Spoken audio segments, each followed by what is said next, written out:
Welcome to Hit the Bricks Live, your #1 podcast for horror movie news, with McCoy from Drumdums, Nick Miller from the Lost River Drive-In, and Davey Guthrie. Now sit back, relax, and enjoy the show.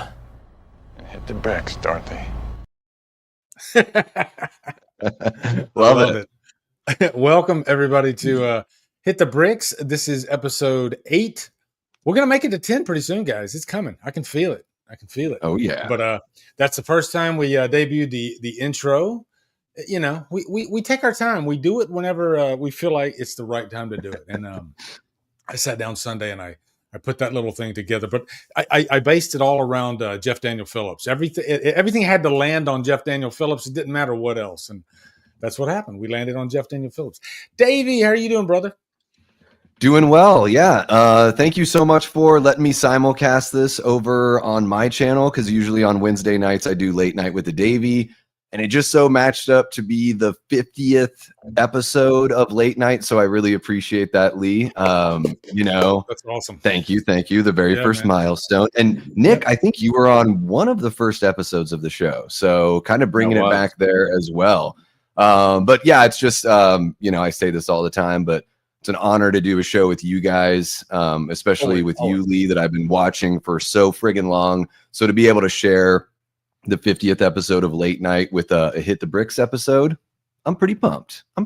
I'm ready to friggin' go.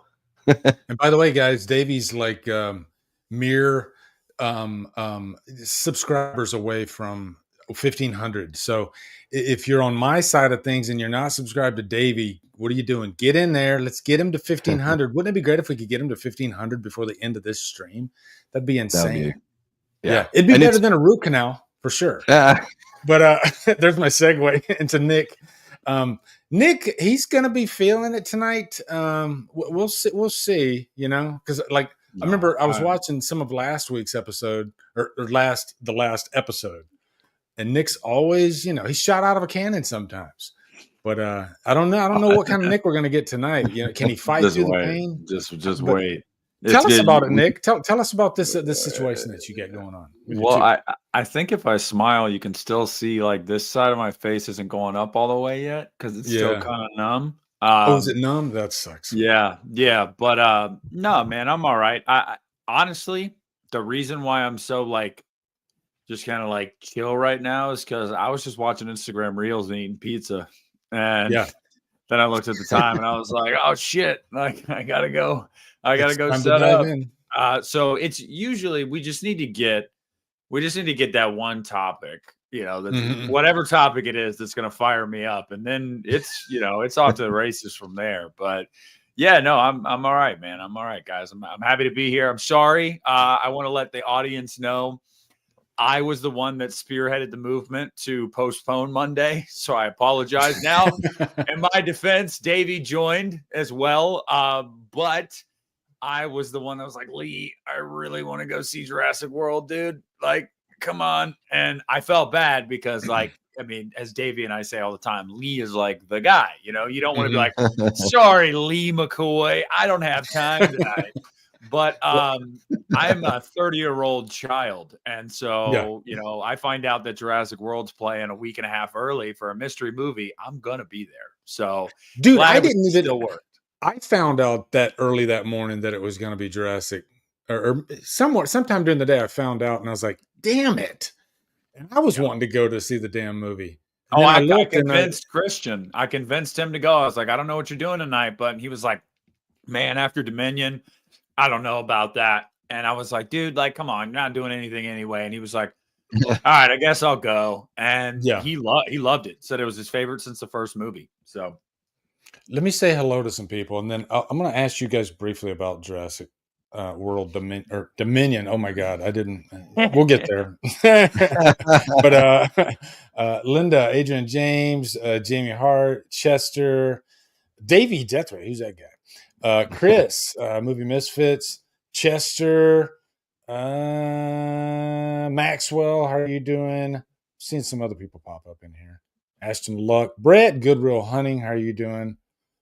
Thank you all. Gory Tiger. See Gory Tiger in there. Brandon Meacham.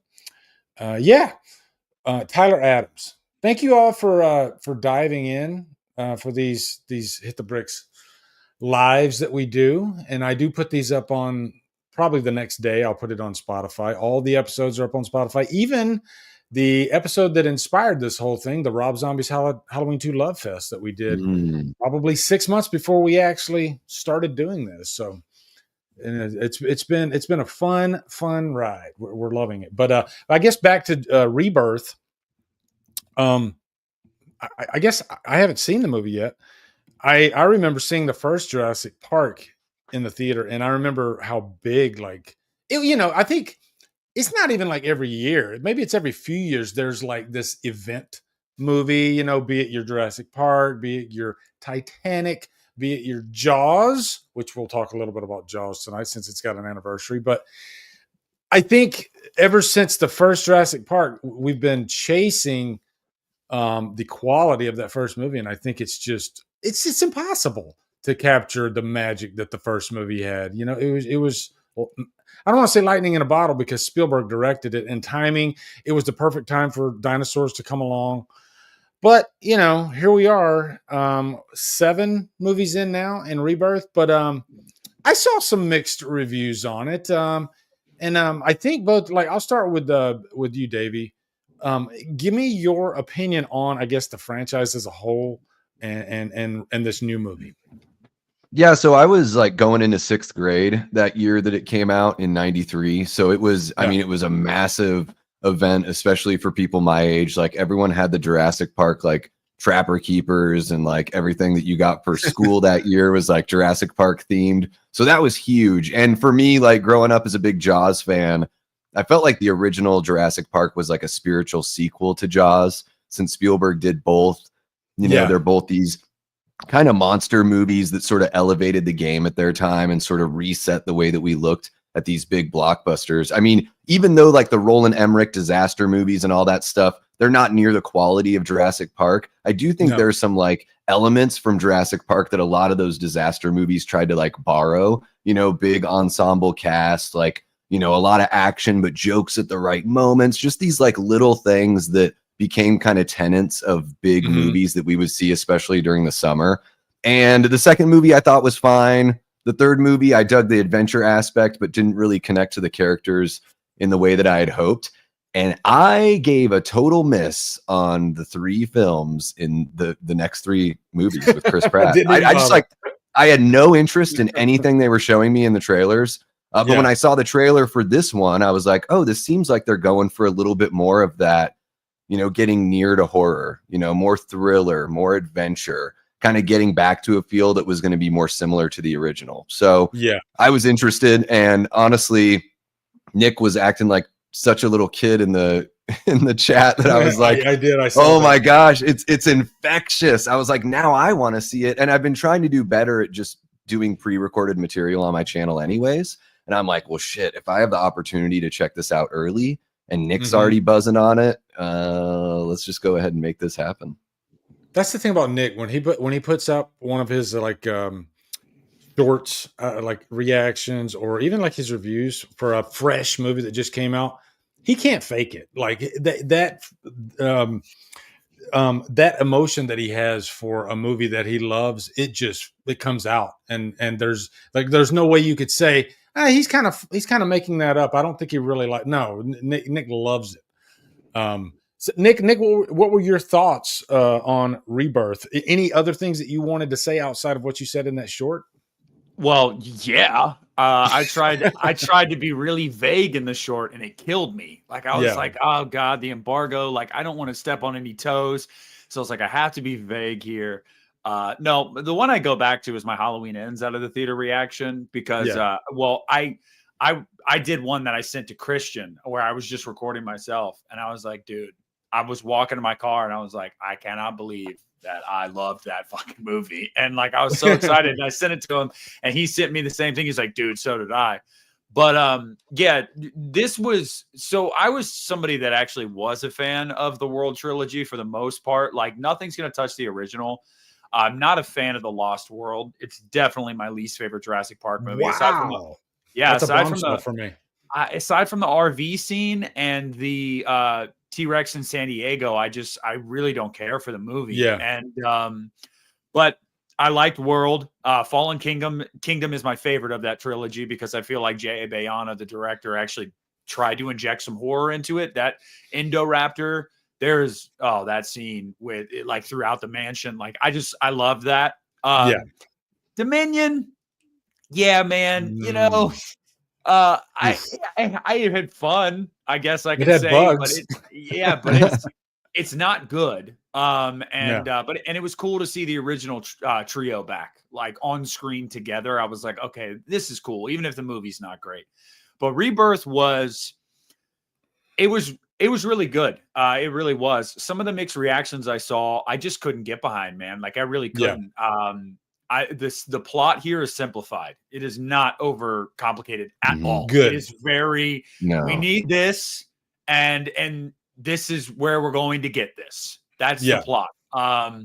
But the dinosaur sequences, I don't know if they've ever been like more majestic on screen than in the first Jurassic Park, because like the CG is incredible. The direction, Gareth Edwards, I mean, dude, Rogue One, Godzilla, like he treats this movie. The D-Rex reminds me of how he shot and framed Godzilla in the Godzilla 2014 movie. Oh, like, nice. It is they handle the dinosaurs with so much love, and they're kind of freaky again. Like they're kind of like, holy shit, dude. Like I don't want to be caught with this thing. But yeah, I really dug it. I was glad that Davey dug it too. I was shocked that Christian liked it because he was not a fan of the World trilogy.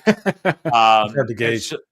Yeah, guys. I mean, if you got burnt out on the World trilogy, I really think this movie will bring you back in. I mean, it doesn't try to be anything more than just like a fun adventure movie with like suspenseful dinosaur sequences, and they're handled really well. And actually, just really quick, I won't get into specifics, but I just want to say, Davey, how they ended it with a certain a certain dinosaur looming. I liked that. I liked how certain threats are left for future movies. I'm sick and tired of them building shit up. And then it's just like, oh, okay, sequel. We're just kind of like forgetting all that. It's a new thing. It's like, no, this one seems like, but it seems like they're playing it safe too. If this doesn't make a ton of money, you can just end this right here. It doesn't need another movie. But it's Jurassic Park, so it's going to make a lot of money. They're going to do another trilogy, I'm sure. That's the thing about these big movies that come out too, is like, you feel like when you're sitting in the theater, you have to stay because it's like these days, 9 times out of 10, there's an after credit scene. And a lot of times it's just pointless. Like you don't even really need it to be. Like I watched Megan last night, and we got up when this credits started rolling because I didn't care. And I like the movie, but sometimes I'm just like, I don't need to see a stinger for the next movie or whatever. I don't care because I'm going to probably find it online anyway. But they don't do that with this one. There is no post credits. I'm seeing it next Monday night, so I'm excited. Like, you guys got me really pumped. At the end of that movie, I sat there and I was like, man, they have a lot of confidence because they're doing the screen unseen thing. And then I'm also thinking, dude, like this Superman's going to have to work, even though it's a week later. It's going to have to work to take that number one spot away from Jurassic World, because Jurassic World is going to appeal to everybody, just about everybody. It's going to be, I sat there like, I was impressed. And Nick, I used the same word the same word came to mind. I'm like, this is majestic. That in one word, I would say majestic. It brought me right back to the original. Like a kid again. Yeah, you feel like a kid again. You're seeing these dinosaurs with such great CG in this the setting in this movie is gorgeous too. So it's just like the backdrop with these dinosaurs and the situations the characters are put in. Like, I don't know what people are looking for these days with the Jurassic Park movie. Like, it gave you everything. Nothing's ever going to be Jurassic Park again, guys. You're never going to be wowed at seeing dinosaurs like that on screen again, because you had that in 1993. But like now, the best they can do is make them new dinosaurs exciting again in new ways, and make people have fun.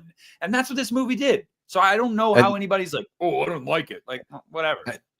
I think the sound design really helps sell the CG too. The weight of the dinosaurs is felt through their steps and through the sounds they make. And yeah, it's just, I was surprised. I'll say that. Yeah, Well, let me get they this handled the super chat. T-Rex really well too. The T-Rex. I wanted more of the T-Rex, but that scene is awesome. You got to have T-Rex. Let me grab this super chat real quick, which he's kind of echoing my topic that I was actually going to bring up here in just a sec. Jurassic Park was lightning in a bottle, largely due to the fact that it was the first time monsters could be animated with CG. The sequels have been chasing more profit and higher resolution monsters. Yeah, and the thing that I was going to bring up was one of the reasons I think the first Jurassic Park, aside from the excellent direction and the characters and everything, I do think the characters in the first movie and the story is better than everything else. But also, when I saw that movie in the theater, it was like a spectacle because this was the very first time we saw dinosaurs on the big screen in CG. And originally he was going to do it all practical, or I think rotoscope or something like that. But the ILM said, hey, we're trying out this thing and we think we're ready enough. We think it's going to work. And sure enough, they did.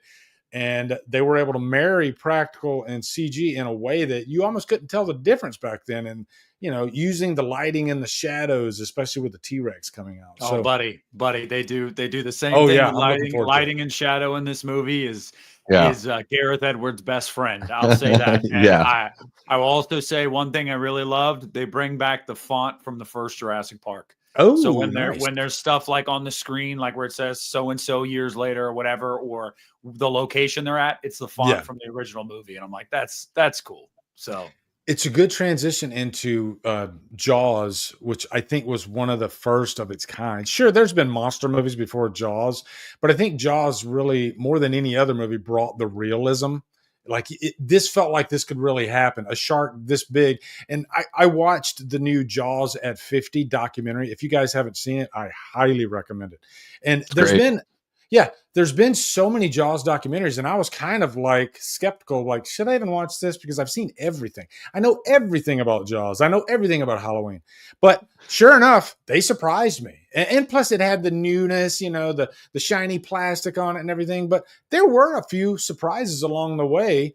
Like one of them, Steven Spielberg talks about, they actually presented 3 different sizes for the shark. They said, we can give you, I think they said an 18-foot shark, a 25, and a 35. And I think a novice director might say, give me the 35. Let's go as big as possible. But Steven Spielberg was like, I don't want this to be like a sci-fi creature feature. I wanted this to feel real. So let's give me the 25, because I think when you see that shark coming out of the water, you're going to go, whoa, that's big, but I buy that it's real. And so that was just one little nugget, but man, that documentary is so good. And you know, a documentary is good when you just watch it over and over, which I think that's probably the definitive Jaws documentary that I'm going to watch from here on out. But I notice, I'm going to call him out, Barry from Wolfman's Got Nards. He made this video, and I respect everybody's opinion on any movie, but certain hot takes are going to get, and we all have our own hot take. We all have gotten in trouble. We've had tomatoes thrown at us before. So it's fair game. Yeah, especially me and Nick. It's fair game. But man, this might have been a hotter take. Okay, this might have been a hotter take because Barry literally said he thinks Jaws is overrated. And I said, I posed this in our little chat, our little Hit the Bricks Boys chat. Don't answer me now, but be honest. Do either of you actually think that Jaws is maybe a little bit overrated? Because it can't be underrated. Wait, are you actually asking right now? Because yes, absolutely not. No, I don't even think that there is a universe that you can make the argument that Jaws is overrated. Jaws. I did a video on The Exorcist the other day, and I said this at the end of the video where I was like, there are certain movies that they're beyond S tier or whatever the kids want to call it these days. They're monumental. They're landmark films for a reason. The Exorcist is one. Jaws is one. Guys, I love Halloween. I wouldn't even put Halloween there. I wouldn't. Like I would say if you're going to do a Mount Rushmore of some of the most influential films of all time, there can only be 4. Jaws is one of them. Jaws is absolutely one of them. Oh yeah.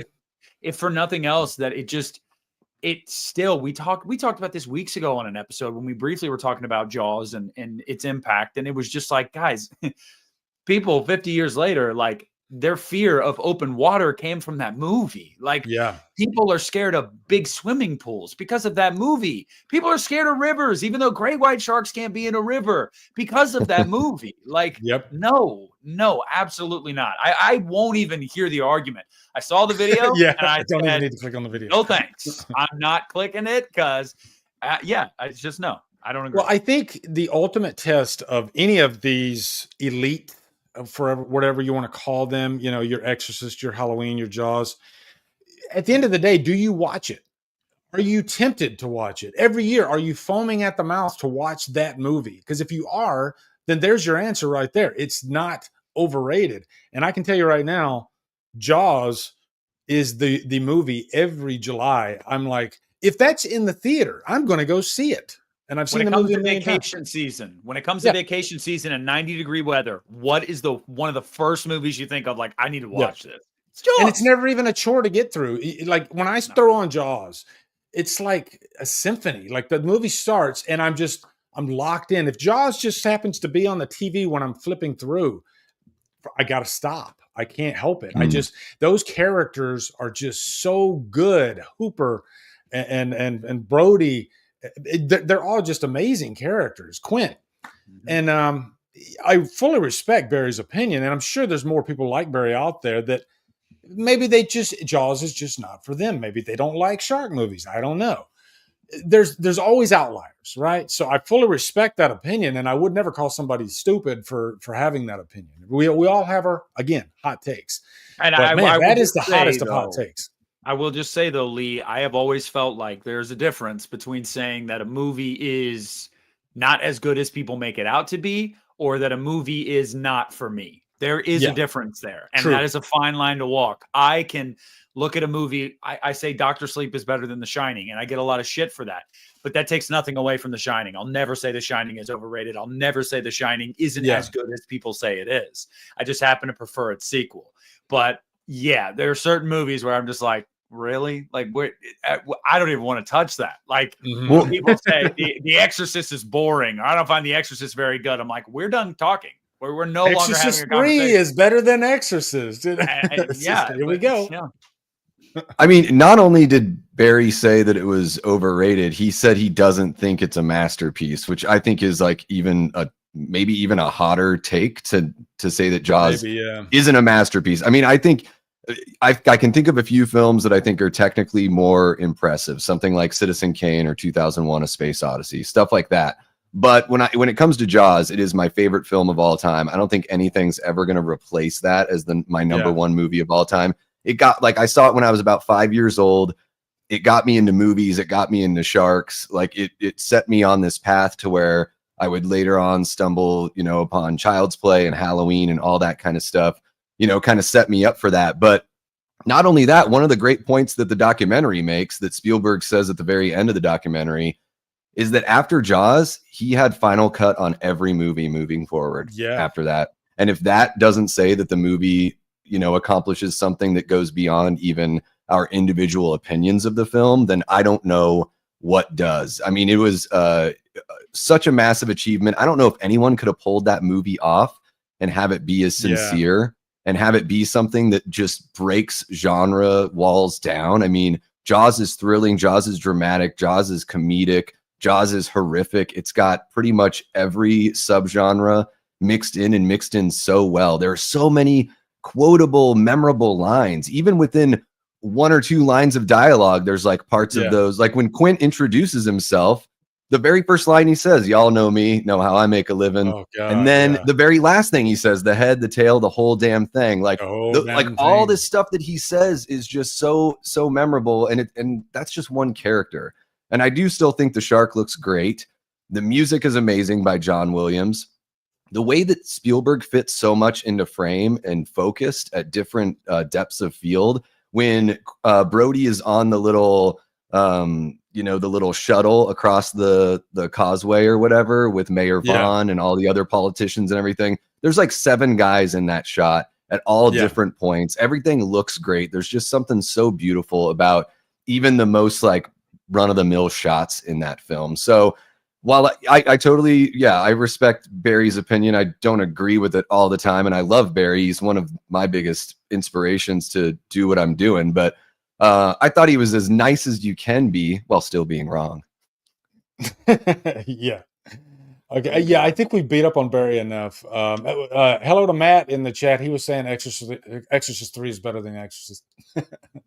That's fine. I don't even think that's that hot of a take these days. Like I think that you know, I still think the majority would say Exorcist is better, but somebody said in the chat, no, a real hot take would be saying like The Heretic. I'm like, yes, that's a real hot take.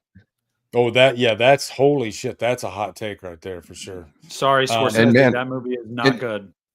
Shout out to Matt. Matt's channel is amazing. I love what he does over there. I'm kind of blown away to see him jumping in here saying what's up. So that's awesome, man. I just kind of said hello to Matt for the first time because he was in my comments. I like how we all support each other, no matter how big, small the channel is. The horror community, the movie community, it's a great community. And I still constantly meet new people 10 years in, like Daniel from the Cobwebs channel. I just became friends with him like over the past couple of months. Adam from Adam Does Movies. I mean, it's just like it just never stops giving our community. It's so cool. Everybody loves movies. We all have a common thing that we love, and it's awesome. So yeah, it's nice to see all the beautiful. I see Liana in there. I see Todd Bow in there. I see some new people popping in. Fauci was in there earlier, but yeah, man, I love our community. It's awesome. And we all love Friday the 13th, don't we? Hell yeah, we do.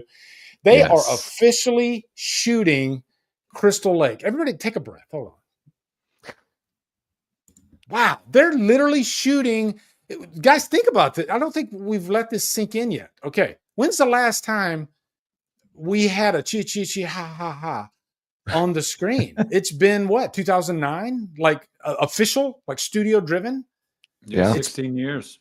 It's insane, man. And we're here. We're actually having a Crystal Lake series with a heavy, heavy chance of seeing not only Pamela, well, we know we're seeing Pamela, but maybe an adult Jason by the end of the first season.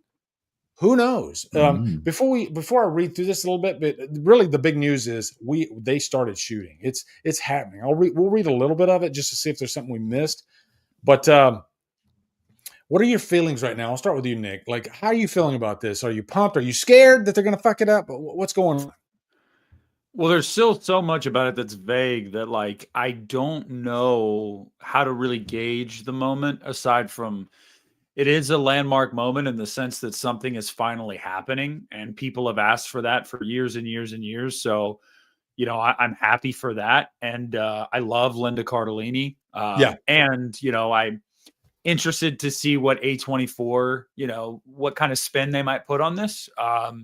So it's definitely it's a positive thing. I don't think there's any way to think negatively about it. My only thing is like, I'd be a lot more excited if I had some confirmation, you know, of adult Jason, you know, like, yeah, that'd be cool. You know, because that's really what I missed at the end of the day. And this is coming from someone too that's not my favorite franchise, but like I'd be lying if I said after almost 2 decades I don't miss the guy. Like, yeah. I miss the guy. I'm thinking before the first episode airs, because you know how they like to keep you interested. They like to put a little stinger out there or something like that. I think we're gonna see.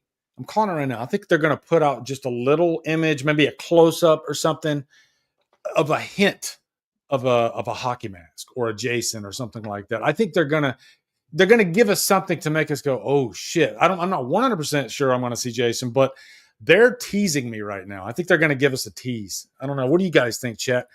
Davey, what are your thoughts?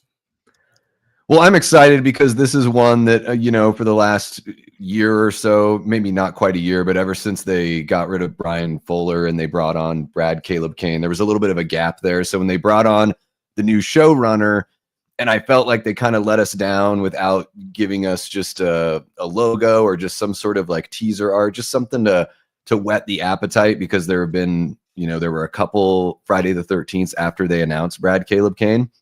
So I was kind of, a little bit freaking out. I try to be positive on my channel, but I did a couple lives where I'm like, what the hell is going on here? Like, give us something. So it's awesome that we know they're finally shooting. I think that's very encouraging.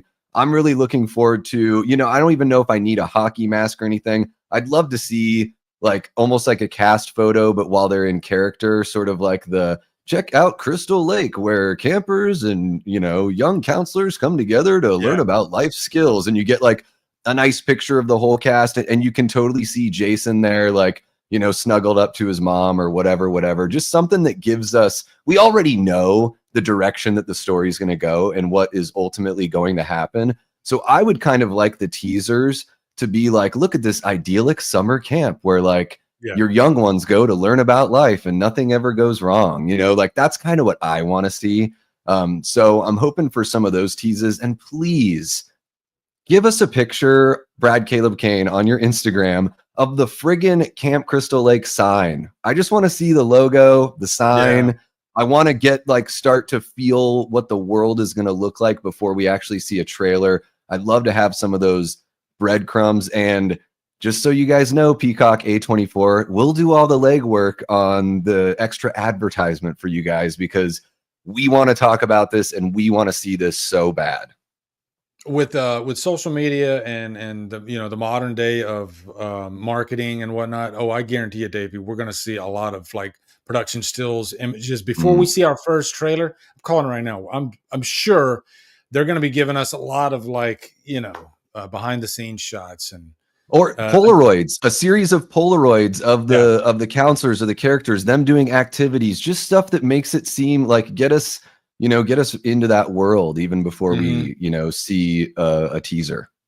And I love that this is in like the 70s, I think they said, or is it 60s or 70s, somewhere around there, but 70s. Man, I know I asked for too much, but wouldn't it be great if they captured the tone and the vibe of the first movie? Remember the first movie, the very beginning, when it starts in the 60s and you see the campers and the couple, they go upstairs in the attic, I think, and they're attacked.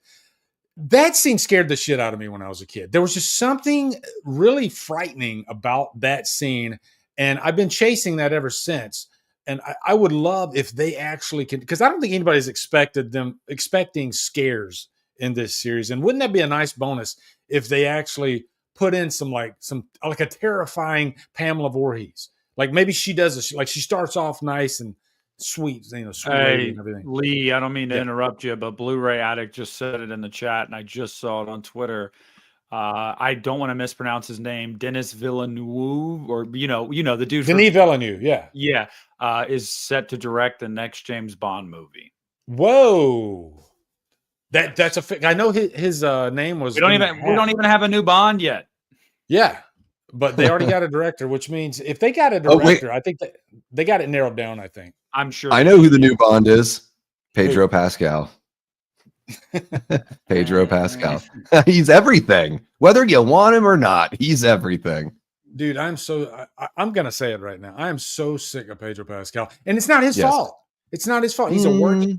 He's getting out there. His fault. A little bit, but I'm just sick of seeing his face and everything. Yes. I mean, it bothers me when somebody's overexposed and they don't give other hardworking actors a chance, because the acting profession, let's just say 0.003% of them actually make the money that the A-list stars make, and then it falls sharply off a cliff after that. So it does irk me when you have like one actor playing different superheroes in DC and Marvel, sometimes two characters in Marvel, like Chris Evans. I don't know. It's just, like, you got such a massive pool of really great talent, and for some reason you keep giving the same guy every job. And if he's hot, that's one thing, but when you overexpose him, then everybody starts getting kind of annoyed. Like, Chad, let me be honest. Are you kind of like, okay, I'm over Pedro Pascal, or are you like, give me more? I want more. I want him in every role that's, would you want him as James Bond? I need my chat to tell me right now. Okay? Absolutely not. Yeah. I was just joking. Hopefully everyone can pick up. Sometimes I don't know. Yeah, I think I kind of agree with what is it, Super Tenors in there saying, it is his fault. He's insufferable. I kind of agree with that for sure. Yeah. So I think it's a combination of him being like just really annoying personally, and then overexposed for sure. And Dude, sometimes I loved him in Game of Thrones. Like when he was in that season of Game of Thrones, I was like, this dude's awesome. And he's freaking, you murdered her, you raped her, your children, and he's fighting the mountain. And man, that was a badass scene. I don't know if you guys watched Game of Thrones, but wow, man, his season was excellent. Season 5. And that can happen where somebody is like, you're really pumped on them at the beginning, and then it starts being like, whoa, now this person's in everything. And this guy doesn't even look like Reed Richards, and he's playing Reed Richards. Like, well, what's happening right now? Like, have they lost the plot? Does Disney know something about this guy that we don't know? And he's just, so they're putting him in everything. Can we break right here and just for like 5 minutes talk about Fantastic Four and Superman? Because I just need to get some stuff off my chest. Okay. When Fantastic Four, the first trailer came out and everybody got excited about it, I was just like, this is going to fail. It's going to fail. Yeah, when something's new and shiny and it comes, everybody's like, oh, it's set in the 60s. It looks cool. But they're telling the exact same story as the second movie in the Fox run. And we all know how those two movies did. And I think they're fine movies, but when you compare them to like the bigger movies that were coming out, the Spider-Mans back then, the X-Men movies, those were kind of the like, okay, if I have to watch a superhero movie, I guess I'll watch Fantastic Four. And I think here we are, we're telling the same story. And I don't know, man. I'm like, I root for any movie and I hope it does do well. But to me, the new Fantastic Four just, I don't know. It just looks, I just can't get excited about it. Before we jump over to Superman, I want to hear you guys' thoughts. Or do you even care? Okay, because that's fine too. Nick? As far as Fantastic Four goes, guys, I've said before, I'm not an MCU fan. Right. I haven't seen most of the movies, so I won't be checking it out. All I have to say about that movie is, kind of it might peek and see what, not in theaters, but, later down the line, see how they handle Galactus, Yeah. That might be cool, but that's really all. That's really it. Hey, happy for everybody that's happy though. Yeah. Same here. Davey, are you a superhero guy? I do, but I'm like it sort of just depends. Like I've always thought that the Fantastic Four were, kind of boring. They were, they did sort of save Marvel back in the early 60s, but I think they're, kind of stuck in that era, which I guess makes sense for this film that they're doing. I do think the best aspect of the entire film that I've seen from the trailers is the production design and putting it in that mid-century modern, early to mid 60s era. And that's not the best thing. That's what I think is most exciting about this movie. I do think that I think Pedro is like a terrible cast. I would have loved somebody like Josh Hartnett as Reed Richards or something like that. Somebody that actually looks like Reed and feels like just a little bit younger, or at least looks a little bit younger. Pedro, like, I don't know how old he is. He looks old for how old he is. And it looks like we're getting a Reed that I don't know if there's a confidence thing going on there or if he has any leadership qualities at all. And I think that that's an issue that the MCU seems to be doubling down on, is just sort of ignoring, what people like about these characters and what people like about these stories, and trying to push their own vision of how they should tell these stories instead of, giving most of the fandom what they want and still having an experience that's satisfying for everyone. So my excitement on Fantastic Four is just kind of Galactus looks great, but you figure with Galactus here and with what we saw in the post-credit scene of Thunderbolts, that this world is going to be destroyed by the end of the film. So you almost like pretty much know that already, that this is going to be eaten. The Fantastic Four are going to jump dimensions and enter our modern world. So the next time we see them is going to be some fish out of water for all of those characters. And I just think that there's just not very much exciting about these guys. They're not the X-Men. There's not that dynamicism and all the interesting kind of, character qualities that the X-Men have. I just think the Fantastic Four are kind of plain, and that's one of the reasons why it hasn't worked. they're kind of the first of something, and they're not the new and improved. And I think, because I think they were one of the first families in Marvel in the comics. Marvel was crumbling at the time when Stan Lee and I don't know if it was Ditko, I think, or put this together, or if Jack Kirby was one of the original artists. I know he's big later on, but yeah, it was one of those things where this saved Marvel. Like, they wouldn't have been able to X-Men didn't start off as popular as it was, even though they started right around the same time. It was like Fantastic Four and Spider-Man hit in like 61, 62. And that's what sort of like brought, dragged Marvel's dying body like back to life.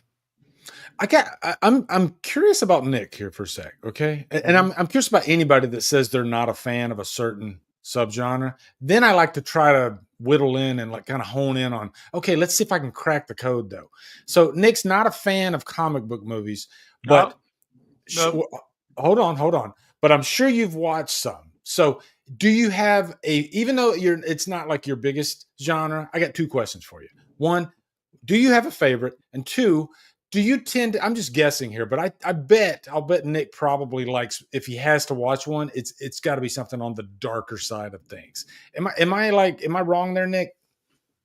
No, you're not. I would say that for me, it's not that I'm not into comic book movies, because I used to go see a lot of those back in the day. Iron Man, The Incredible Hulk, like obviously Raimi's trilogy, like it was more so when the MCU was exploding, I got to a point where I was like, I'm 20 movies behind. Like I can't dedicate enough time like to get caught up in this. So it was more so that. Now my favorites, some of my favorite comic book movies, The Amazing Spider-Man 2. I don't give a shit what anybody says. I love that movie. The Batman, I think, is the best Batman movie. I struggled with that in The Dark Knight for a while, but I think The Batman is a better movie. Yes, The Dark Knight has a better villain, but give me Pattinson's portrayal of Batman over Bale's 10 times over. And that Gotham and Reeves' universe is just, it's insanely good. I can read Nick like a book. I knew it. I guarantee you he likes what I like. Well, and Amazing Spider-Man 2 is depressing. It's dark. It's I love Amazing Spider-Man 2. With the freaking Gears thing when he catches Gwen. Man. That scene is beautiful. Absolutely beautiful. And also, fuck them for thinking like, we need to take the scene out of the movie where his dad shows up at the cemetery. Like, no, you should have kept that scene with Peter and his dad. That scene is fantastic. Andrew Garfield is an Oscar-nominated actor for a freaking reason. Those are some of my favorites. I really, really dug Man of Steel as well. Not so much Batman versus Superman, simply just because I felt like it was overlong. I've never been a big fan at all of Affleck's Batman. I just haven't been. And interesting. It's never been my portrayal. Love Cavill though, which I think is going to be a good segue into Superman, which is a movie that, although I think Cavill is the best Superman, I'm stoked for this movie. And I think David Cornsweet was the perfect casting decision. And this is a movie I will be there on opening day for. Guys, you want to hear about a hot seat? I was on Cecil's Superman stream back when I think the first trailer came out for this new Superman movie. I didn't know where those guys were as far as what was their flavor for Superman. Okay. I'm a Snyder guy. That doesn't mean I'm a Snyder cultist or anything. That just means I prefer the darker approach. Man of Steel is one of my all-time favorite freaking superhero movies. I love Batman v Superman Ultimate Cut. I think Zack Snyder's Justice League is almost perfection. I love that trilogy to death. But too goddamn long.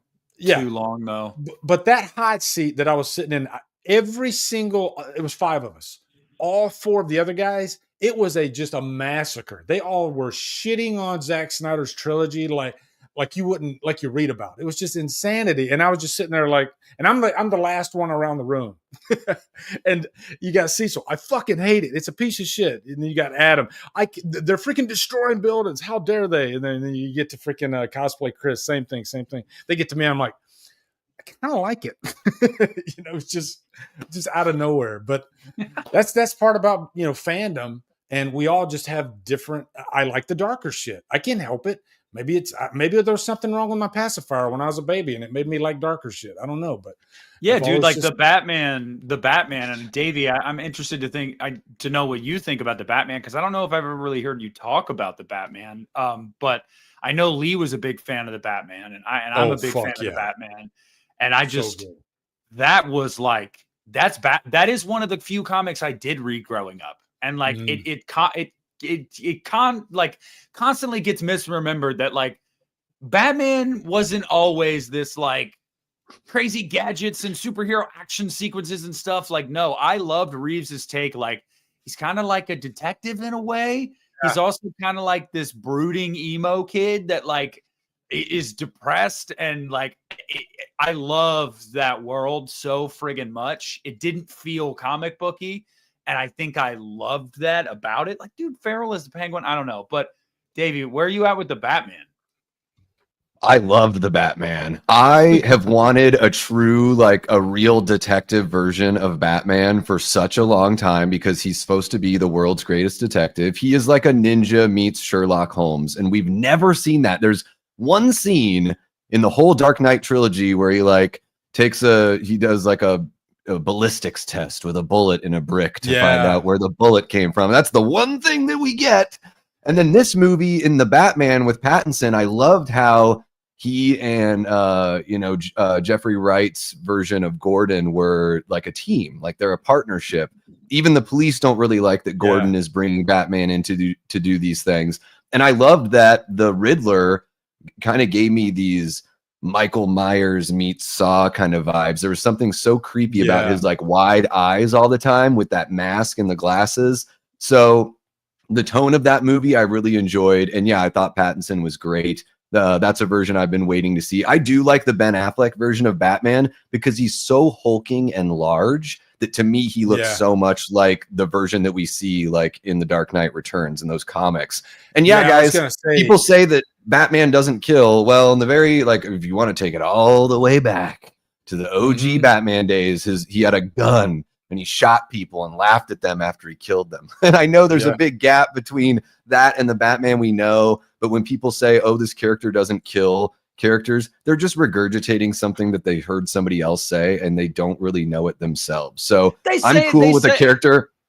I'm cool with a character that makes mistakes, gets better, learns from all of that, and actually has a frigging character arc and isn't perfect from the outset, which is what we get in a lot of these, especially, I'll just say it, with a lot of the female characters that they put in these comic book movies. They have a really tough time making them well-rounded, flawed characters, except in like the Thunderbolts movie, which is why I really enjoyed that one. It's crazy, Lee. You're a big Snyder fan. I want your opinion on this because when they released the final trailer for Superman and you see the like heat vision scene where he's spinning around. And I saw a bunch of Snyder fans being like, Superman doesn't kill. He's just recklessly doing this. This is stupid. And I'm sitting here going, do we forget that like Cavill's Superman, like they destroyed Metropolis? Like, he snaps Zod's neck, you know? Yeah, he killed Zod. Like, what are you talking about? Like, here's my thing about... They'll find anything to complain about. Yeah. My thing about changing things up with a character, including killing, it depends on the reason for the killing. I think everybody has a code that can be broken. So when people come in and they get all bent out of shape because a character breaks a code that no, they shouldn't be doing that unless it's like certain things that like cross the line like way too much, like with children or something like that. But when it comes to like violence and murder and death, everything to me is fair game. So you're not going to get me pissed off if you say, oh shit, God, did you hear Superman? He killed somebody. He literally killed somebody. And I don't, give me the context. Why did the person die? I think it goes even beyond that because, comic books, whenever a new writer takes over or gets to have like a sub-series or something, they get to kind of reinvent the character. So one of the conversations, I'm real good buds with Cecil. We hang out all the time. Like we just went and saw Megan 2 last night. We always talk about Superman and, how he's feeling based on the next Cecil trailer or whatever. But what I told him is I was like, Cecil, we've had so many most of the movies that we've gotten of Superman have been the good old boy version. Like, that's awesome. I thought it was refreshing that Snyder's version was different. And then look, after 2 movies, well, I guess 3 movies, we're right back to exactly what you want. And we've already had, 5 of those, of that version of the character before, if you include Superman Returns with the original Christopher Reeve movies. So like, I think the new Superman is going to be better than the Fantastic Four. And I think it is going to be pretty good. I don't expect it to really wow me, because I think there are certain things about Superman's character that are never really going to like reach certain heights that I look for in a comic book character. But not everyone is like that. I'm really excited for Cecil and everyone that loves that, good American boy interpretation of Superman. Yeah. But I don't want petulant teenage, like, complaining to Lois for doing her job well Superman. I hope that's a very small part. Yeah, and it does worry. And I've seen Lex so much, and I get it. But guys, even if you look at the Batman movies, the Joker isn't showing up in 95% of the Batman movies. But for some reason, we always have to have Lex. And I don't know. Hopefully Nicholas Hoult brings something. Much. When the first Man of Steel came out, we didn't know who the villains were, and I was like, "Shit, they're gonna fucking throw Lex Luthor in there, and it's gonna be the same old thing." When they said Zod is gonna be the villain of Man of Steel, I was like, "Oh my god, somebody heard my prayers!" Because the very first movie I ever saw in my life in a theater was Superman 2, when he fights Zod, and just the idea of Superman being this indestructible freaking Man of Steel force, fighting 3 of him, Zod and Zod's 2 henchmen, literally they overpower Superman. So what does Superman have to do? He has to use his wits. He has to trick them. Whereas, I guess he kind of has to do that with Lex, but it's a different sort of thing. Like, he could freaking, he won't kill Lex. Well, and also, he could if he wanted to, just like that. Also, Superman has to like question, like, does he really belong? They sort of give him that. Like, Zod gives him that to think about, you don't belong here. Like, you're one of us. Yeah. Like, what are you doing protecting these people? So, yeah, I think there's a different wrinkle there. And, I just think I'm hopeful for this new Superman movie. But yeah, I mean, to me, it looks like it's probably going to max out at like a B-, maybe a B+, but maybe it'll surprise me. I will say, I'll give you a nugget, and I can't say the name. A friend of mine who, let's just say he went to a CinemaCon type event, right? And they got to watch, let's just say, I think they got to watch like 20 minutes, something like that. They got to watch 20 minutes of, and it might not have been the beginning, but Jurassic World Rebirth, which you 2 have seen, and the new Superman. Everybody came out, they watched Superman first. Everybody came out and was like, what the fuck was that? And then, this is not my opinion. This is his words. This was the reception of the audience that came out of that theater after watching 20 minutes of Superman. They were like, everybody was like, I don't know, something's off. Everybody, when they came out of Rebirth, they were like, oh fuck yeah, that's what I want to. That was awesome. So take that. I almost wonder if, since this is rebooting Superman again, and it's a different tone, different actor, different universe. They're trying to build an entire, new DCEU. I almost wonder if this is one of those movies that, like, you have to get the full experience to fairly critique the movie. Yeah, I agree. I agree with that, Nick. Like, Big World, I can watch 20 minutes of, like, highlighted scenes they show and go, oh, fuck yeah. But, like, for me to, even it was the same way with Man of Steel. I had to grow with Cavill's Superman throughout the movie, and then by the end I was like, dude, I love this guy as Superman. Yeah, like it wasn't instantaneous. I'll actually be honest, the stuff at the beginning on Krypton, I'm not a huge fan of it. I don't think it's a strong opening for Man of Steel. I never have felt that way, mainly probably because I just want to get to Superman. But as the movie goes on, you get more and more invested in Cavill. And by the end, you're like, yeah, this is Superman now. Like, this is my guy. I'm almost wondering if this is one of those movies. Yeah. The Christopher Reeve Superman, you don't even get to Superman until like, maybe like an hour into the movie or something like that. So at least in Man of Steel, they took that into account and they were like, hey, we need to try to hurry things up. So let's maybe bounce back and forth to show a little bit of him as a kid, but let's focus on the meat of it is him being Superman. So I don't know, but I guess let's transition. I'm sorry, I wanted to touch base with you guys about some superhero stuff, but that's okay. Mm-hmm. Let's move on to another story. I think we've covered everything we need to cover with Friday the 13th. So let me pull up my thing here, and I tell you what, I'm gonna let you guys. What do you want to cover? You want to cover Hatchet, Lee Cronin's The Mummy, Weapons, 28 Days Later, The Bone Temple. This just dropped. Or yeah, I'll give you that. What do you guys think? What do you say, Davey? 28 years later, The Bone Temple. Yeah. That? Yeah. Let's jump into that 28 years later. Let's do it. Let's make it happen. All right, here we go. 28 years later. Boom.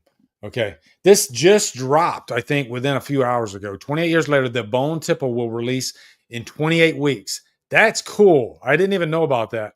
Here's everything we know. All right. Let me read through this a little bit. All right. Give you guys a break. Hold on. All right. Wow. I got to say too, guys, I gave it like a 3.5 out of 5 for 28 years later. I can't get it out of my head. That's the one thing. The movie, I want to see it again really, really bad. So anyway, let me read.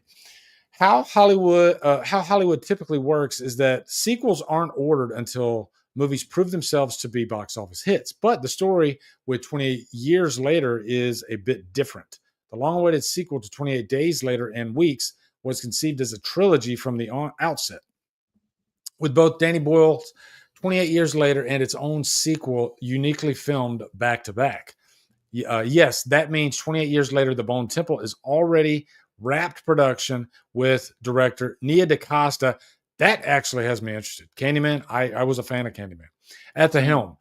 And Sony has already given the film a release date. The Bone Temple it releases in 28 weeks from now, January 16th, 2026. Whether or not we get the third film in the planned trilogy, well, that's seemingly dependent on the box office performance of these first two movies. But that's a story for another day.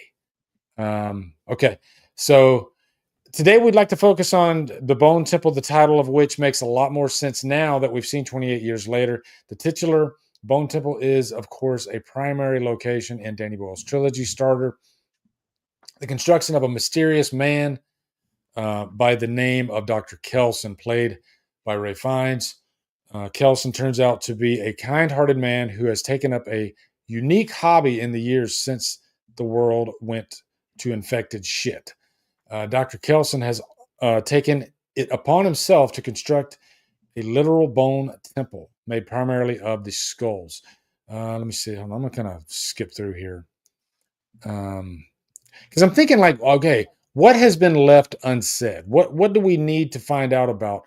Fiennes tells Entertainment Weekly, I can say that the themes that we touched on in the scene on the train, the moment of labor, the humanity, is a critical moment in the life of a mother and child. The ultimate human moment is an infected woman who is given birth to a baby who is not infected. The theme is an innate humanity. Is it still alive in the soul, in the heart, in the mind of the infected person? Are they completely corrupted? Are they only rabid? Or is there the possibility of something human? It's still there. And he's talking about, by the way, guys, spoilers for 28 years later, if you haven't seen it, but there is a scene where an infected gives birth and they save the... It's awful scene. It's terrible. Yeah. Awful. They don't even, they set up all these rules and then they don't even know how to live by their own rules that they set up in 2002. Okay, Danny Boyle is so confused. 28 Years Later is such a tonally confused movie that feels like the first 2 or 3 episodes of a television show that wants to waste your time. The more I think about 28 Years Later, the more I hate it. And the more I think that Romero would have done so much better with this kind of material. It is, I don't even understand. Like, they don't even know what they're doing. Clearly, Danny Boyle doesn't know what he's doing because he's handing off the next movie to Nia DaCosta, whose highest rated film is a 5.9 on IMDb, and that is Candyman. So this is a director that really hasn't proven themselves as far as like making a movie that seems to resonate with audiences. And especially Danny Boyle, if you and Alex Garland are going to write this setup story, which is stupid, by the way, if you're doing a movie should be able to stand on its own merits, even if it is the first chapter of a trilogy. You certainly do not hand it off to a director that hasn't really proven themselves yet. This is extremely frustrating, especially when they set up all these rules. And if they try to turn it into some sort of thing where Dr. Kelson figures out how to turn the infected back into regular people, I'm even going to hate it more, because again, taking more ideas from great Romero movies like Day of the Dead, which I thought 28 Days Later took a lot from as well, and can't execute them. And you don't even have the fucking balls to call your movie a zombie movie. I'm so sick of having to say infected or having to be like, technically it's a zombie. Like, I am so sick of that crap. I know, guys, usually I don't get so hot here. Usually we let Nick, get all hot on everything. But this movie is so frustrating to me. And I left the theater thinking, wow, the first third of the movie, they had me. And then they just purposely like push characters out of the movie with the intent of bringing them back, but they're just not here anymore just because. And it left me so unsatisfied. It definitely didn't give me an 8-inch rubbery one like the alphas. I think the movie starts off incredibly strong for like the first hour, when they do have the ragers and or zombies. But I think the second half is what kind of frustrated people. The thing for me, I'm a characters guy, and I know you guys are too, but man, I really latched on to Spike as a character. I really loved that guy, and I'm curious to see where he goes. It can't, I really liked his mother, even though I guess, it makes sense that she died because she had cancer, but I hate it when I really, really, really like a character so much that I want them to survive and move forward. And I thought that maybe the virus would actually somehow cure her or something like that. But I don't know. I mean, you can speculate all you want with these movies, but I think the fact that you hate it, Davey, is a good thing, because at least you're feeling something. You're not feeling nothing. I've talked about this before. Hating movies, I think, is just as important as loving them, because at least we're having a conversation. We're talking about they fucked up. I love this particular story so much that I'm angry at them for fucking the story up. I wish they would have fixed it and did it right. Whereas sometimes when you watch, just call it your January possession movie that comes and goes, and you watch and you're like, yeah, that kind of sucks. And then you never even mention it again. Right. But that's probably stuck with you for a while. You're probably like, damn, this movie's really bothering the shit out of me. Yeah. And there's hardly a story here. It's like the thinnest, like even comparing it to something like Jurassic World, which is a simple story, but a story that makes sense and actually has stakes. I don't really understand where the stakes are in this story, unfortunately. And the mother's sickness was very convenient. Sometimes she can't walk. Sometimes everything's A-okay. It's like whatever the story needed her to be able to do, they just did it. And even though there's like all of these naval soldiers or Marines dressed to the friggin' nines with all their riot gear on, which is odd if you're doing patrols. I don't know why you'd have riot gear on. They could have just like lit up all those infected with their guns, and they just let the infected eat them, basically. God damn, this movie is so frustrating. I think the perfect example is the Lord of the Rings trilogy. As far as like, you make a movie and you know that there's more coming, but you're still satisfied with each entry. When the first Lord of the Rings ended 3 hours later, I was like, I want more so bad, but I'm so satisfied because I just loved this movie, this journey, these characters. And I guess you don't really get that with 28 years later. I think they leave too much unsaid to where you're like, damn. Luckily, I guess you only have to wait 28 weeks to find out what happens next. And I'll ask Nick this, because I think Nick was frustrated with this movie too. Is there a chance that this next movie could kind of bring you around to this first movie? No. So I gave this movie 3.5, and the more I think about it, the more I kind of want to go down to like a 3, Because I wouldn't say it's bad. I'd say it's a tick above average in a lot of ways, just from a technical aspect, I guess, performance-wise, that. But I've almost been it's almost grated on me more over the last week that I've had people, we were seeing people on Twitter and on Instagram just gaslighting other people into saying that this is the greatest horror movie of the year without a doubt. And one of the greatest horror movies of the decade. And I'm just like, you guys don't watch a lot of movies. I mean, you really don't. Like, I don't know what else to say. Like, this movie was, here's a basic tenet of filmmaking. And I'm not a director, and neither are you guys, but I think we can all agree here. When you are creating a new trilogy, and if your film doesn't feel like a complete story, it's a failure. It's 100% a failure in a lot of ways. If your movie ends and people are going, oh my God, that was so abrupt, I need to know this and that, and what happens here, and why was this here? You failed. You failed in a lot of ways. You just did. You objectively failed. And they are so focused on bringing this back for years to come, they didn't focus enough on making a structurally sound film from front to back. And it pissed me off too, because the first half of this movie, I'm sitting here going like, dude, this is what the 28 days, like, this is 28 days at its best. Like, I loved the first half of the movie. And then as soon as they go for the doctor, I'm like, what is happening? Like, what? Yeah.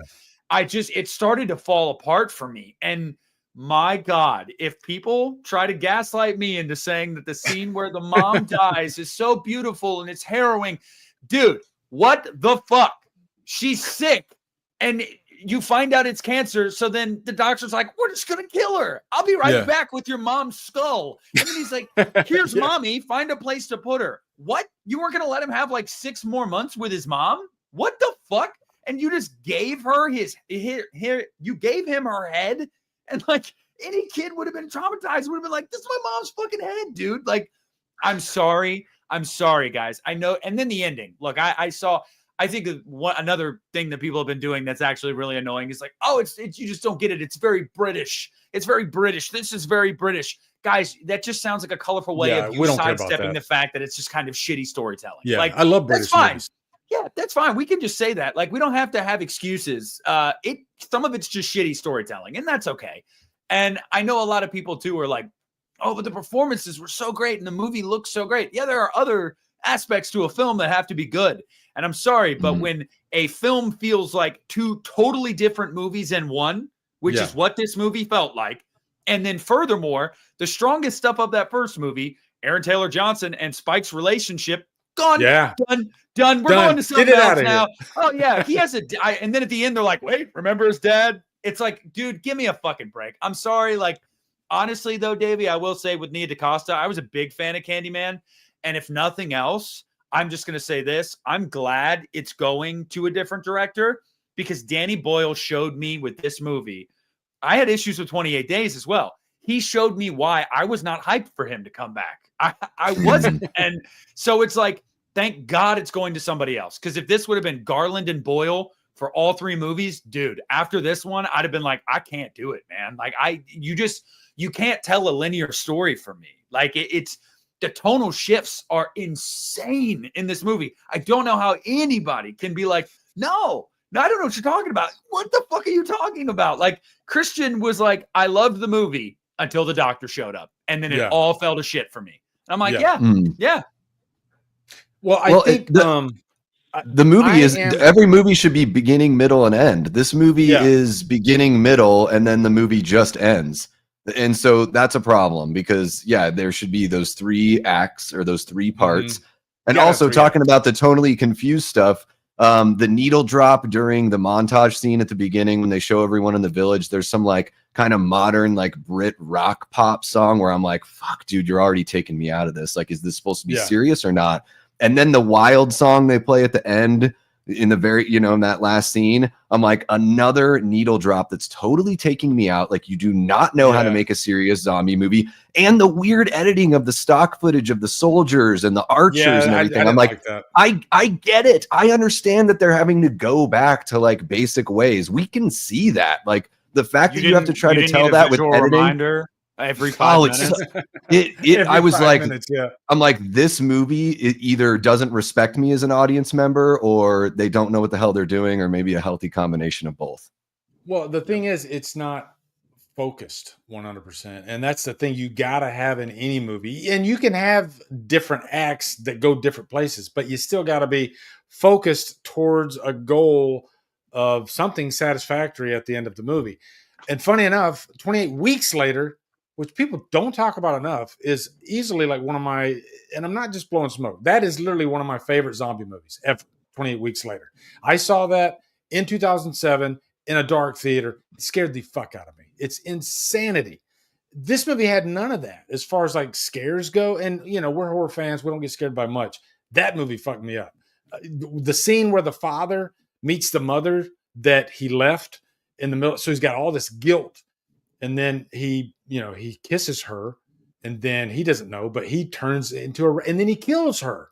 And that scene just has so many emotions, you know, sadness and sorrow and guilt, and then rage and shock. That's one of the most perfect horror scenes I think I've ever seen that embodies when horror can be at its most effective, because, you know, you have a very emotional scene of a husband coming back to a wife. And yeah, but the whole movie, I think it's great. And you got like Jeremy Renner in there. You got freaking Rose Byrne in there. Idris Elba. So many stars before they became big are in 28 weeks later. It's such, and I'm constantly pushing it on people. It's so good. So if a kid, go ahead, Nick. I was just going to say, because we both kind of mentioned this. Somebody said it in the chat. I'd be remiss if I also didn't mention the absolute dumbest moment in this movie that will take you out of it completely, no matter what your experience has been up to this point.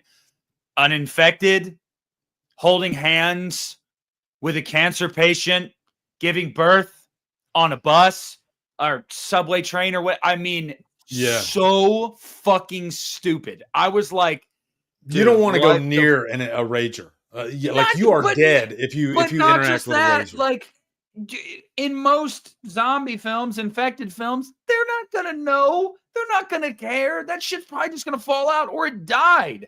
Like, but this thing's like, I got to go somewhere, be by my lonesome to have this baby. And then this human can help me get through it. I'm like, dude, fuck this. Let's take the scariest thing imaginable and let's invite it to a baby shower. Okay.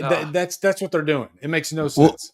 And again, they're the ones that set up these rules where these things aren't zombies and they're so infected with rage that they just like grunt and run at you and want to bite you and tear you apart. But then all of a sudden we get this moment that does feel like a Bub from Day of the Dead moment, which is set up a lot better in the Romero films. And so let me get this straight. So in the first movie, a drop of blood gets in Duder's eye. He changes within seconds. In 28 weeks later, he kisses his wife. That makes him infected. So am I confused about biology, or do mothers not share anything, you know, through the placenta? Is blood not shared with a human baby inside of a mother's stomach? Isn't there something like if you get wasted, if you drink a bunch of booze when you're pregnant, it's going to get into the baby? And doesn't that happen through the bloodstream? So it makes zero sense for this baby to not be infected. The baby would 100% be infected. And and again, they just don't even know. These are the rules that they set up. These are not the rules I set up. No, Davey, I will say, actually, the baby has its own circulatory system in the womb. It does. So it's not. So it doesn't share any bodily fluids? Because if a kiss can make you infected. It doesn't share the blood, is what I don't know. I just know that it doesn't share the blood. I can't get when the doctor says the magic of the placenta. Dude, you're a doctor. It should be the science of the defender or the science of the placenta, not the magic. Yeah, but even then, like you said, I mean, the baby just coming out of the birth canal. If we have the same rules as 28 days, like you would think, or 28 weeks, like, well, that's it. It's infected now. Like any bodily fluid. Ridiculous. So 9:17. Do we want to do one more story, or do we? Might as well, right? You want to do one? Yeah, let's do one more. Hold on. Okay. Okay, let me go over here. Let me check my stories. We can close. Let's see. Yeah, and I do want to say I saw you bring that up, and Super Tenor again, as well as Lee said. Yeah, my condolences to you and your family, 100%. Yeah, definitely. It was not in any way to say that scene is meant to be impactful, and I'm saying it should have been, but it was immediately undercut by like, well, we're just gonna kill her now, and then you can have her skull. It's like, for me personally, because she wasn't on death's doorstep, like you know how people get when they have cancer, especially near the end. Yeah. Like, even if you're only going to have, a few good hours every day with that person, wouldn't you want to keep them around that way as long as you could? Like, and the kid gets no say in it. Say in it. Like, Kelston's just like, all right, I'm gonna go cook your mom. And it's just like, whoa, dude. Like, I felt like it undercut the moment. Like, I don't know. And it was all very quick. Yeah. Whether we or anybody likes a movie or not, if any movie touches you on an emotional level, especially if it involves a family member like a child or a mother with a sickness or anything, that's a beautiful thing, no matter what, And I think we all have movies that have affected us in our lives that not necessarily everybody, we talk about freaking Rob Zombie's Halloween 2 and how that movie has some emotional moments that are quite touching and that might bring a tear out. And then there's other people that just freaking hate Rob Zombie's Halloween 2 with a fiery purple passion. So that's the beauty of movies at the end of the day, right? Let's go over to this last story. We're going to talk about Hatchet. Now, guys, I can tell you right now, I've seen the first Hatchet and maybe a little bit of the second, and I turned it off, if I'm being honest. And I do mean to go back and give it another chance, but no, you don't. It's not very good. Yeah, I just couldn't. And I think I'm going to go ahead and answer my question here because the topic here is about why don't we have a Hatchet 5? Why wasn't Hatchet as successful as Terrifier? Because they both deal in super graphic violence. And before I read the story of, Adam's comments on it, the director, I just don't think the character of Hatchet has the charisma that Art does. I think Art has a kind of a comedic side to him, and he can make you chuckle while he's freaking torturing somebody. Whereas Hatchet's not really that, he's just freaking brutality in creature form.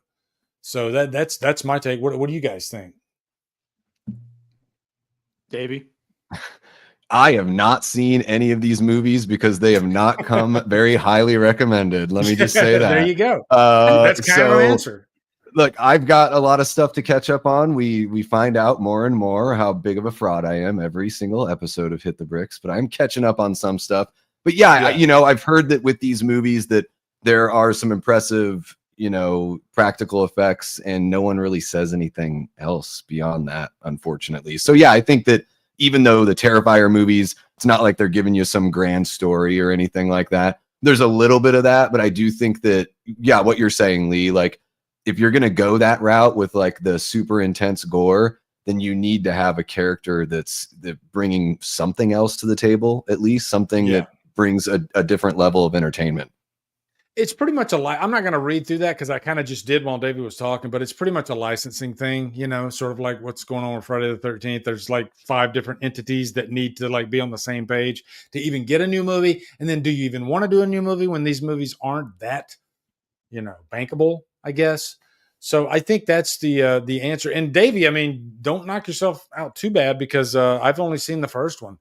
And it's just a tough franchise for me. There's a lot of what I call B-level horror franchises, like say Leprechaun, that I never find the desire. Like, ooh, today I'm going to try to go through the Leprechaun series. I have never said that. It just doesn't happen. I have way too much time on my hands. Same thing with Hatchet. I just haven't had the desire. Maybe one day I will. But yeah, that's just me. I don't know. What do you think, Nick? You really never find yourself going like, dude, I need to watch all the Leprechaun movies. Everyone in the hood. No, what's back funny to is the hood. Back to the hood is much better than in the hood. I'll give it that. But it's all relative. Yeah. See, here's the thing, man. I've only seen the first 2 myself. Somebody put it in the chat. It's fun schlock, but that's really all it is. If there is a close comparative, especially for the era for Hatchet, I would say Wrong Turn. Yeah. It's very much like it peaks very early. Like the first Wrong Turn, I'd say is solid.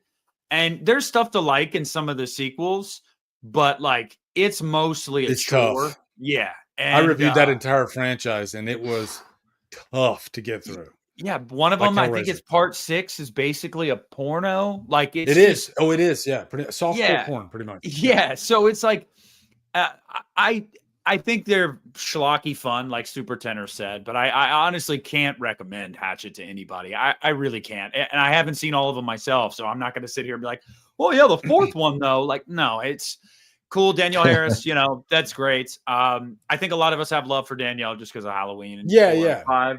But, yeah, man, it's one of those things where it's like, I don't even think you made a point, Dave, or you made a point, Lee, to say, like, it's not even a franchise that's really all that bankable. It's not. I think if they do come back with a 5th one, I don't think it's going to make any waves at all. I think they're going to be like, Phantasm 5. Oh, fuck me, dude. It'll be crowdfunded. Oh, Ravager should not exist. I don't even know what to say. But yeah, it's not great. So if they come out with a new one, I'm going to be skipping it.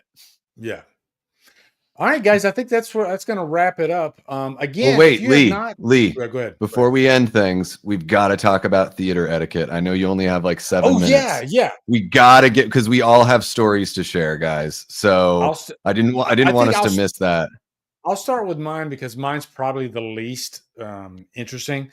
And I've had others that are like crazy, like involving teenagers. When I went and seen the Christmas movie, God, why am I drawing a freaking blank? What's the Christmas movie? The opposite of Santa Claus? What is he? I can't remember what is he called. Violent Night. Not Violent Night. The Krampus. Krampus. Yeah. Okay. I went and seen. I'll use this story. I went and seen Krampus in the theater opening night, and it was still to this day, I think, probably one of the worst theater experiences I've ever had, because I had a group of teenage girls, maybe like 10 seats down, and they are loud and they are laughing at everything. And every time we tell them to stop, they get even louder.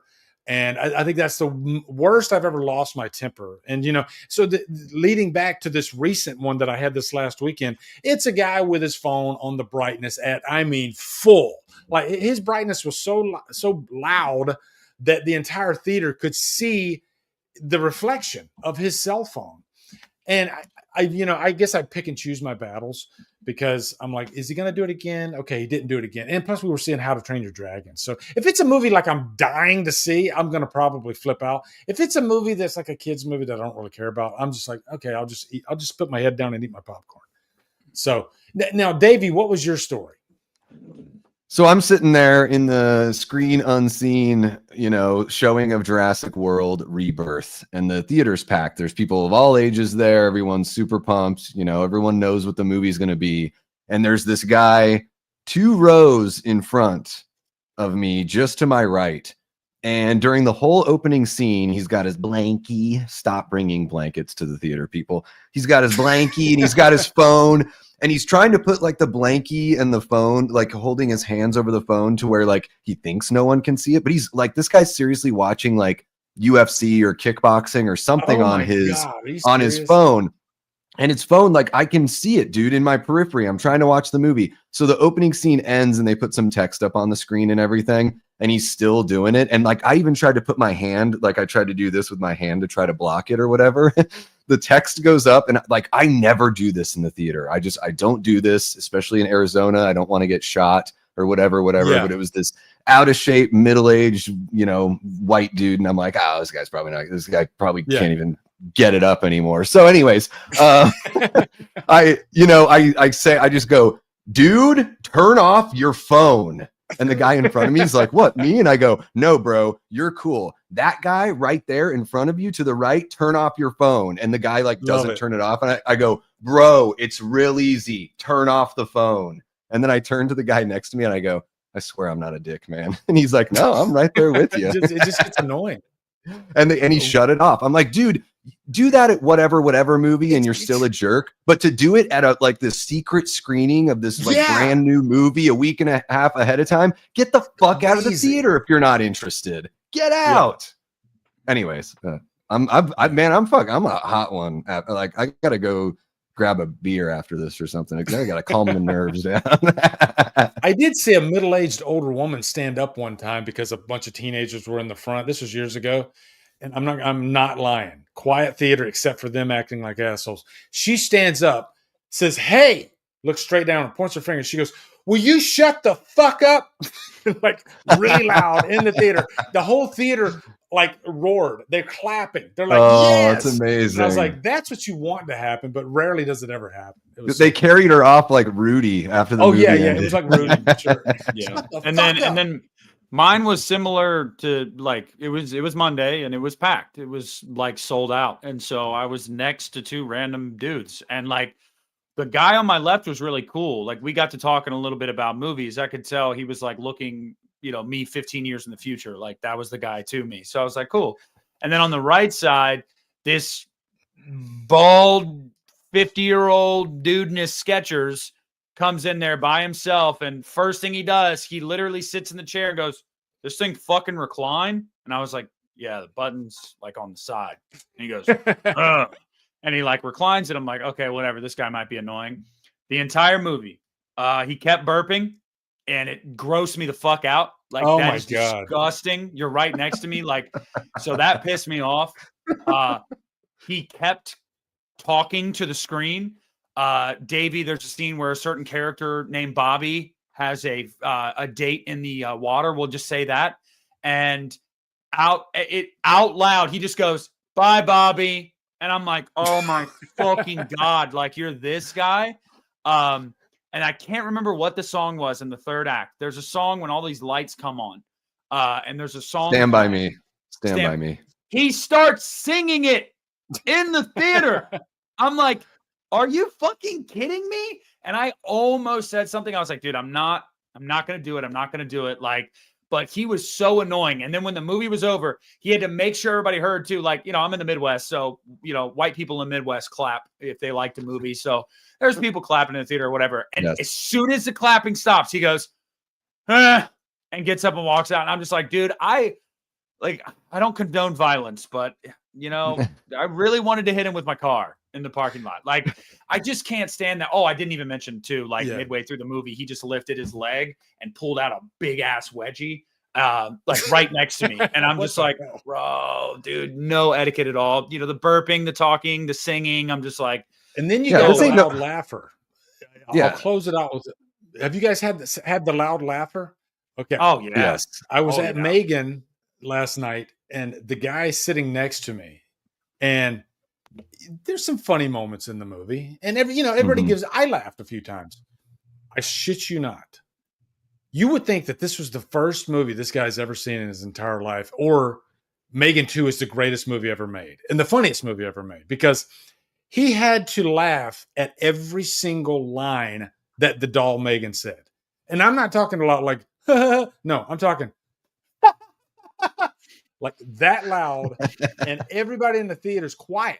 And he's doing it. And I'm sitting next to the guy. And my wife looks over at me and she's like, kind of signal, like, is he okay? Because he's just like, oh my God, he's loving the movie. Like, and I didn't want to like take that away from him, but it was just weird, man. Some people, they get way into their movies at a theater, I guess. Yeah, you're not at home, so be respectful of the people around you. Have some awareness of yourself and awareness of others. That's all we're asking for. Everyone paid to get in. Shut the fuck up and be a good person. Be a good theater mate. Simple shit. Sit down. Shut the fuck up. And don't get your damn nachos, Lee. Do not get your nachos. Yeah, Davey would kill me if he sat next to me. I can't do it anymore. It's all gluten-free dog shit. I don't even try it anymore. All right, guys, I think that's going to wrap it up. We're going to close it off here. But, guys, we closed it off at we passed 100 viewers. This is the first time we've ever done this. I'm super proud of us. We're kicking ass. The people love us. They're watching us. It's great, man. I'm having a blast with this. This is so fun. And we never get to all the stories, but that's fine. That's just part of the fun. We just, we have such a good flow with each other. and a flow with the audience. And yeah, you guys make it fun. So yeah.